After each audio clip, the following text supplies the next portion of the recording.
이제 재선거도 실은 중요하고 급한데 당이 어렵기 때문에 우선은 당무의 비대위원이나 총선 정책 공약 단장으로 열심히 노력하는 것이 더 중요하다고 해서 주경 야광하고 있습니다. 그래서 낮에는 서울에서 당무 보고 밤에는 또 내려가서 강주 일을 보고 이런 주경 야광, 아침에 KTX 타고 서울에 와서 일하다가 오후 늦게 이제 강주 내려가고 그러다 보니까 좀 힘은 들지만 당이 어려우니까 별 수 없죠. 그래서 이제 30일부터인가요? 공식 선거 일정에 들어가면 당 쪽에서도 이제 공천도 끝나고 이제 공약 업무도 끝나기 때문에 그때부터는 한 20일 동안 제 선거 일에 전념하려고 그렇게 생각 중입니다. 실은 많은 분들이 정책 선거가 돼야 된다고 얘기를 합니다. 그러나 막상 들어가면 정책에는 별 신경을 쓰지 않습니다. 그건 저는 두 가지라고 생각을 하는데요. 하나는 그동안 정책을 선거 때 내걸지만 선거가 끝나고 나면 지키지 않기 때문입니다. 우선 박근혜 대통령이 중요한 정책들을 많이 내걸었잖아요. 예를 들면 5세 미만 아이만 나오면 국가가 책임지겠습니다. 이렇게 얘기를 해놓으시고 지금 누리과정 예산도 안 내려보내거든요. 이렇게 공수표가 되기 때문에 정책을 중시하지 않는 경향이 있고, 이제 선거는 주로 이제 인물과 이제 정책이 중요하지 않겠습니까? 지금은 이제 인물을 선택하는 공천 과정이 그냥 일반인들 상식과는 다르게 아주 충격적이고 이런 일들이 벌어지기 때문에 국민들께서 지금은 정책보다 인물에 더 신경을 쓰시는 것 같고요. 이제 공천이 끝나고 본선거에 들어가면 이제 정책이 부각이 될 겁니다. 언론도 이제 정책 얘기를 하지만 실제 기사를 보면 정책에 대한 기사는 거의 찾아보기가 어렵거든요. 말은 그렇게 하지만 그러면 각 당에서 실제 정책을 별로 안 다루고 있느냐? 그건 아니거든요. 제가 와서도 정책을 벌써 10번째 정책을 발표했는데 거의 그 중요한 정책들이 언론에 보도가 안 됩니다. 그래서 이거는 총체적인 문제라고 생각을 하고요. 그래서 저는 이제 모두들 탈당할 때 거꾸로 저는 복당을 했어요. 그때 당이 참 어려웠습니다. 10사람 만나면 8, 9사람은 못 들어가게 할 때였는데 저 왜 들어갔느냐 하면 몇 가지 이유가 있죠.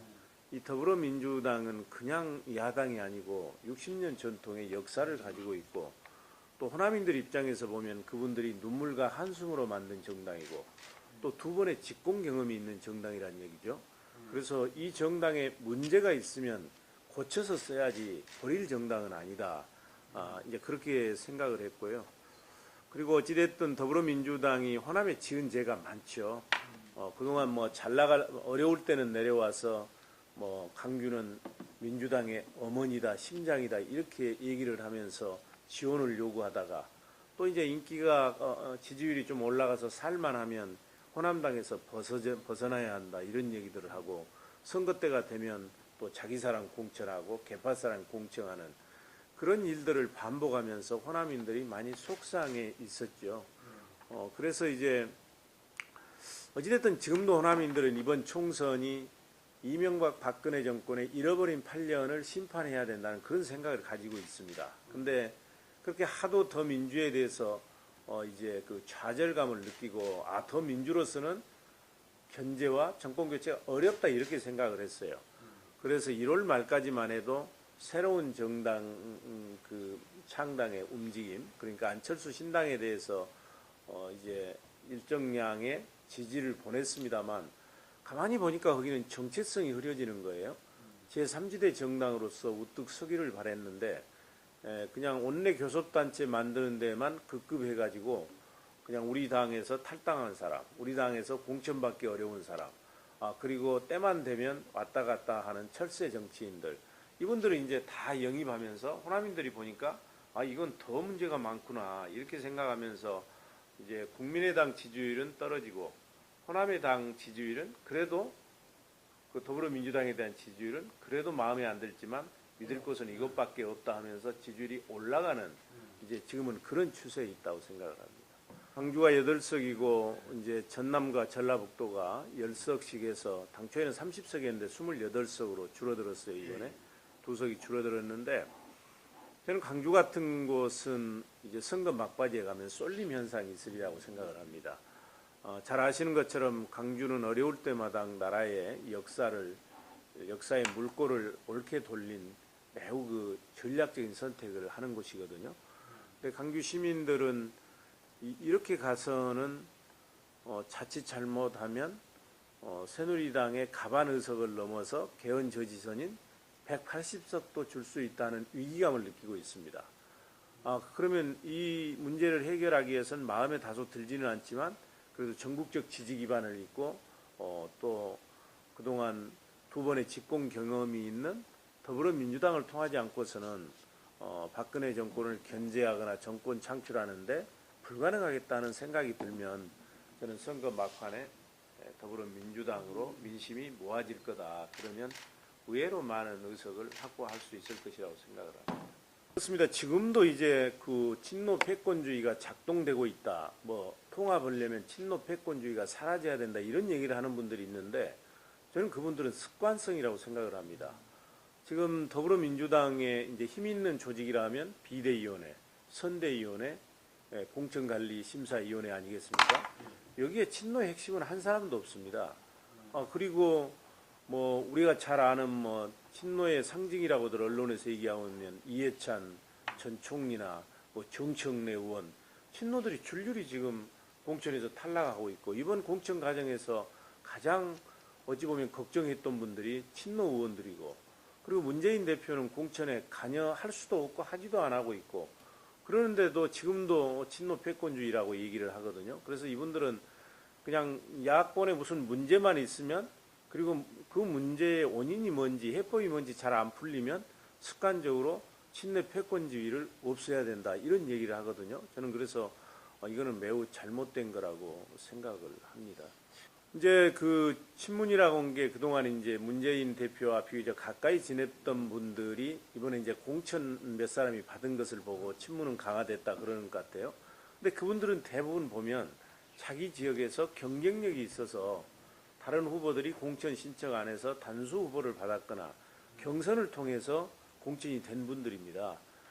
만약 그분들이 문재인 대표가 공천을 좌지우지해서 공천을 받았다면 친문이 또 무슨 영향력을 미쳤다 이렇게 얘기를 할 수 있지만 그냥 친노나 친문하고 전혀 관련 없는 공천관리위원회에서 경쟁을 통해서 공천을 받았기 때문에 그분들이 경쟁력이 있다고 얘기를 해야지 무슨 보이지 않는 손이 작동돼서 마치 공천 받은 것처럼 얘기하는 것은 적절치 않다고 생각을 합니다.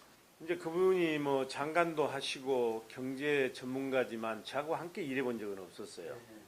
예를 들면 대통령 선거 때 제가 민주통합당 정책위 의장할 때 우리 김종인 대표께서는 우리하고 경쟁하는 한나라당에 그때 박근혜 대통령 돕고 있었지 않습니까? 근데 어찌됐든 무너져 내리는 더불어민주당이 오늘 이 정도로 지지율이 상승한 것은 인재 영입이다 여러 가지 효과가 있었지만 저는 김종인 대표의 몫이 컸다 이렇게 생각을 하고요. 또 하나는 이제 정권이 교체되려면 두 가지 요건이 만족돼야 되거든요. 하나는 현재의 정부 여당이 실정을 해야 됩니다. 근데 잘 아시다시피 박근혜 정권 3년은 총체적인 무능과 부실, 오만의 연속이었기 때문에 그 요건은 필요 조건은 갖추어졌어요. 그럼 두 번째 정권 교체하기 위한 충분 조건은 뭐냐? 그것은 정권을 담당할 수 있는 수권 야당이 있어야 됩니다. 이제 우리는 여기에 문제가 있는 겁니다. 분열하고 갈등하는 야당을 보면서 국민들은 현재 여당이 문제가 있지만 불안하다고 보는 것입니다. 그래서 저는 이 앞 18대 대통령 선거 때도 우리 당 후보가 이기지 못했던 것은 이명박 정부가 그렇게 5년 동안 실정을 했음에도 그거는 우리 당을 불안하게 본 겁니다. 근데 김종인 대표 체제가 오면서 많이 달라졌다고 하면 운동권 체질의 정당, 불안한 정당의 이미지를 안정감 있게 책임감 있는 정당으로 전환시켜가고 있다 하는 점은 저는 김종인 대표의 몫이라고 생각을 하고요. 그리고 어떤 사람은 이제 공천하는 걸 보고 김종인 대표의 독재다 이렇게 얘기를 하는데 실제 제가 비대위에 있지만 공천관리심사위원회에서 다 해온 안을 우리는 마지막으로 승인만 하는 절차를 거칩니다. 그러니까 우리 여기 비대위 와서 잘못됐다 이건 다시 해왔나 그런 건 거의 없습니다. 제 기억에 몇 건밖에 안 되는데 그렇기 때문에 이건 독재라고 얘기할 수가 없고 다만 우리 당은 최고위원회라고 지금 얘기를 하지 않고 비상대책위원회라고 얘기하지 않습니까? 그 얘기는 무슨 얘기냐면 우리 당은 지금 비상 상황입니다. 그렇기 때문에 어느 정도 대표의 저는 강력한 리더십, 카리스마적 리더십이 필요할 때다. 이게 민주적 리더십이라고 하는 게 이제 환경에 따라 달라지는 거 아니겠습니까? 지금이 우리가 평화 시절이라면 과거처럼 뭐 시간을 가지고 많은 곳에 의견을 들어서 결정을 할 수도 있지만 지금은 비상 상황이기 때문에 대표가 어느 정도 확신을 가지고 당을 운영해 가야 될 필요가 있다고 생각을 합니다. 물론 그렇다 하더라도 주어진 환경과 역동 속에서 많은 사람들의 의견을 들어야 된다는 데에는 이의가 없습니다. 저는 이제 관흥클럽에서 김종인 대표가 내가 들어올 때 국회의원 수가 107석이었기 때문에 이 의석을 달성하지 못하면 떠나겠다 이런 내용의 말씀을 하셨어요. 그거는 이제 김종인 대표가 마지노선으로 얘기를 한 것이고 우리가 107석에 만족해서는 큰일 난다고 생각을 합니다. 왜 그러냐면 지금 새누리당이 과반 의석을 넘게 되고 아까 얘기한 것처럼 개헌 저지선인 180석 근처에 가면 저는 이건 재앙이라고 생각을 합니다. 왜 그러냐면 아무리 선한 권력도 견제받지 않으면 부패하고 남용되는 게 역사적 경험입니다. 더구나 이 박근혜 정권은 선하지도 않잖아요. 근데 만약 그런 의석을 갖게 되면 무슨 일이 일어날지 알 수가 없습니다. 근데 우리가 107석을 갖는다고 하는 얘기는 저쪽 의석이 가반 의석을 훨씬 넘어선다는 걸 의미하기 때문에 저는 적어도 그보다는 훨씬 더 많은 의석을 확보해야 된다. 그렇게 생각을 합니다. 어느 정도로 보십니까? 우리가 그래도 가반 의석은 우리가 못 넘는다 하더라도 가반 의석 가까이 가야 된다고 생각을 하고 우리가 작년에 분열되기 이전에 의석수가 128석이었거든요. 근데 적어도 그 정도 의석은 더 돼야 된다고 생각을 합니다. 이제 수도권이 122석이지 않습니까? 근데 우리가 이제 전반적으로 과거에도 보면 야당 지지율이 여당 지지율보다 낮아도 수도권에서는 우리가 선전을 했습니다. 그래서 이번에도 선전을 해야 되고 수도권 지지율은 우리가 꽤 높이 나와요. 근데 문제는 뭐냐면 야당의 분열입니다. 이번에 이 앞번에 112석일 때 5,000표 이하로 표가 승부가 갈린 곳이 32곳이었습니다. 30% 가까이가 5,000표 이상으로 표가 갈렸습니다. 아주 적은 곳은 200표도 안 되는 곳이 있었어요.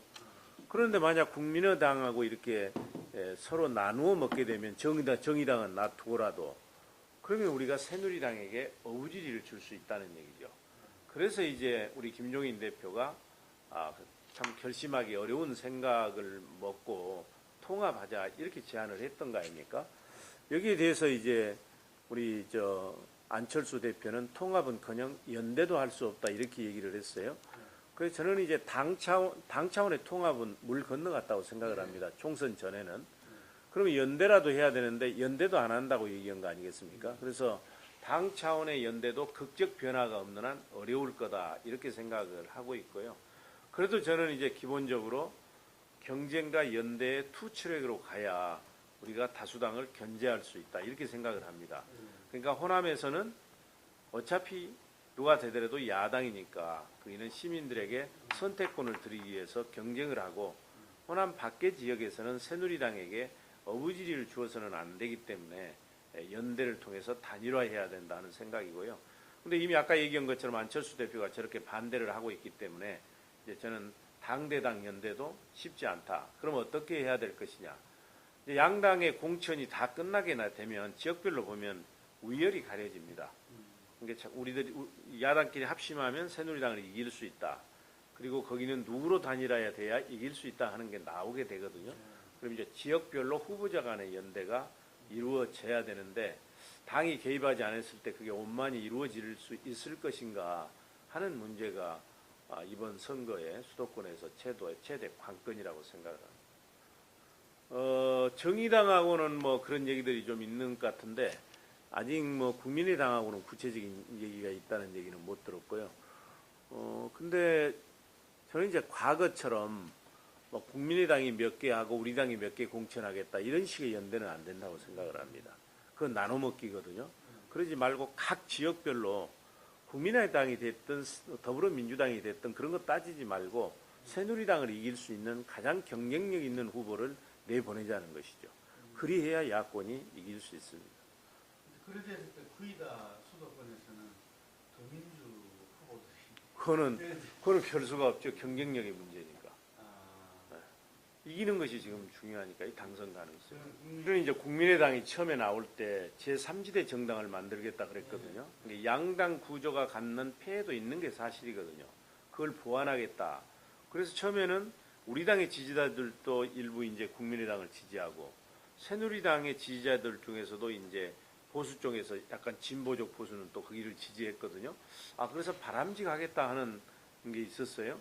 근데 저는 그런 정체성을 지켰더라면 지금 상황이 많이 달라졌으리라고 생각을 합니다. 근데 아까도 제가 말씀드린 것처럼 이제 여기는 그 원내 교섭단체 20석 여기를 너무 중시해가지고 정체성에 맞지 않는 사람들, 그러니까 시민들이 이런 사람들은 이번에 반드시 인적 쇄신을 해야 되지 하는 그런 사람들의 대부분을 봤다 보니까 지금은 지지율이 한 자리 숫자에 불과하고 이게 제3지대 정당으로서 완전 실패를 해버렸습니다. 그렇기 때문에 수도권 같은 데서는 거의 기대가 없는 것이고 마지막으로 지금 반짝 지지가 있는 곳이 강주를 중심으로 한 일부 호남 지역이에요.